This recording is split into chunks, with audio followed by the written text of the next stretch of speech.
Welcome to Sports Talk Tonight with Carter Thornton and Matthew Travis. Today we're going to be discussing COVID wristband technology. It's more specific proximity tracking technology that most leagues have adopted over this span of time in this horrible pandemic. The first league I would like to touch upon is the NBA, or the National Basketball Association. Now, Matt, we kind of discussed earlier behind the scenes a little bit about the NBA bubble, right?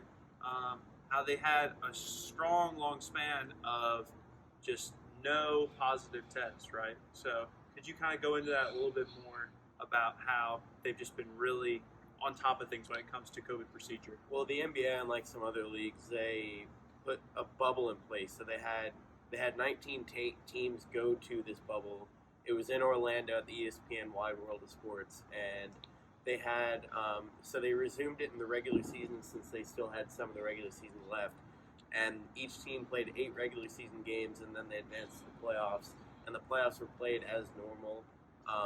The Lakers ended up beating the Heat in the NBA Finals, and it was really successful. They didn't have a single COVID case.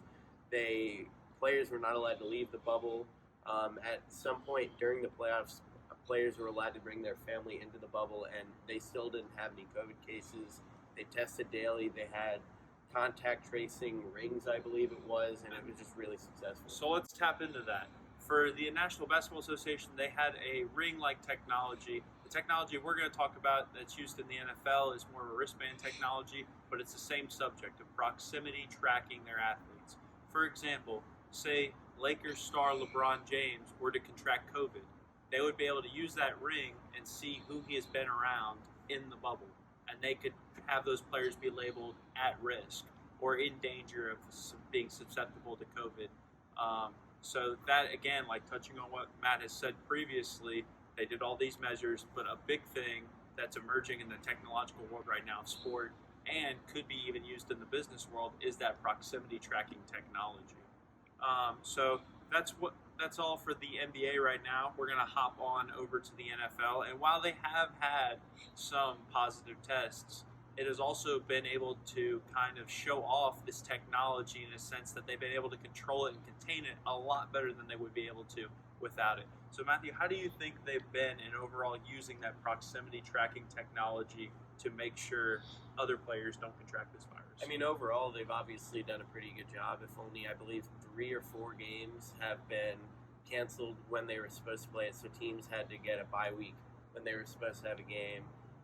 And the NFL is doing a really good job there, shutting down team facilities when a player contracts COVID, and from there, they tell players who have been in contact with those players or coaches who got COVID, and they send them home until they get negative tests.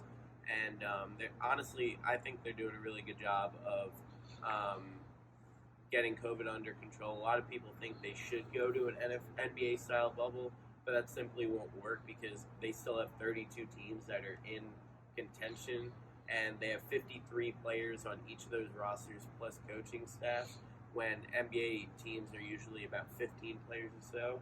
So it's 4 times the size, and you're going to have 13 more teams. A bubble simply would not work. And again, so like what Matthew is saying, the size of the teams, the ability not to have all the games played in one central location, that is key things. But just touching on the base of the technology, because that is the op-ed of this piece, would be that these players are able to track and see where they've been, not by location, by proximity, forgive me. So not being able to, because a lot of people had fears at first, they were going to be tracked 24/7 in these facilities, but actually they looked into it, and it's just proximity tracking, being able to be around certain athletes at certain times. It doesn't say where you are, but who you're around. That's a big thing we want to touch base on. All right, so also another statistic we want to touch base on, 14% of FBS college football games have been canceled because of COVID-19, which is a very, very dramatic number, considering the fact that most leagues, like the NBA, haven't had to cancel hardly any games because of COVID. But that's where this technology comes into play. You were able to track where players have been, who they've been around, and they're able to contain this virus to the best of their ability.